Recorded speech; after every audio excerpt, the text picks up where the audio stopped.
মুন্সিগঞ্জের ঐতিহ্যবাহী ইলিশ মাছের পানিখোলা রেসিপিটি যারা এখনও ট্রাই করেননি তাদের বলবো যত দ্রুত সম্ভব এটা একবার হলেও রান্না করে খেয়ে দেখেন। আর এখন কিন্তু ইলিশের মৌসুম চলছে, প্রচুর ইলিশ মাছ পাওয়া যাচ্ছে বাজারে।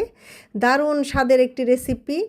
আর এটা রান্না হলে এভাবে পাতিল থেকেই কিন্তু নিয়ে খাওয়া শুরু হয়ে যাবে। এতই মজার একটা আইটেম, আমি তো এটার আর লোভ সামলাতে পারলাম না, গরম গরম কড়াই থেকে নিয়েই খাওয়া শুরু করছি। তো আমি ঠান্ডা করে করে খাই, ততক্ষণে দেখে নেই কীভাবে এটা রান্না করি। খুবই কম মশলায় এটা রান্না হয়, শুধু পেঁয়াজ আর কাঁচামরিচ ব্যাস, আর সর্ষের তেল। তো পেঁয়াজ কুচি আর কাঁচামরিচ আমি প্রথমে পাটায় বেটে নিব। এই তো আমার বাটাবাটির কাজ শেষ, খুবই ঝটপট হয়ে গেল। এরপর পাতিলে দিয়ে দিব সরাসরি, তারপর পরিমাণ মতো লবণ, একটু বেশি করে সর্ষের তেল দিয়ে ভালো মতো হাত দিয়ে মাখিয়ে নিব। এরপর সেখানে দিয়ে দিব আগে থেকে কেটে বেছে ধুয়ে রাখা ইলিশ মাছের টুকরোগুলো।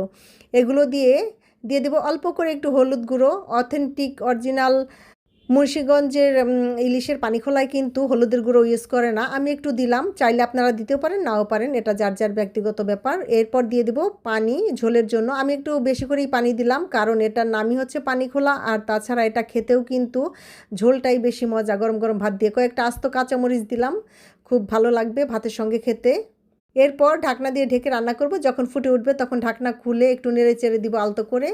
এই তো এরপরেও আর একটু ঝোল কমিয়ে নিব আমি। মাছ কিন্তু ইতিমধ্যে রান্না হয়ে গেছে, মানে সিদ্ধ হয়ে গেছে। ইলিশ মাছ রান্না হতে কিন্তু বেশি টাইম লাগে না, এই রান্নাটা হতে 12 থেকে 13 মিনিটের মতো টাইম লাগবে। এই তো ঢাকনা দিয়ে ঢেকে 5 মিনিটের মতো চুলায় রেখে দিব। এরপর ব্যাস তৈরি হয়ে গেল মজাদার ইলিশ মাছের পানিখোলা। দারুণ মজার একটা আইটেম, গরম গরম ভাতের সঙ্গে তো এটার জুড়ি মেলা ভার।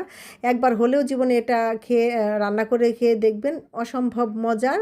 তো রান্নাটা ভালো লাগলে লাইক কমেন্ট শেয়ার করবেন, আর আমার চ্যানেলটি সাবস্ক্রাইব করে আমার পাশে থাকবেন। আজকের মতো বিদায় নিচ্ছি, আল্লাহ হাফেজ।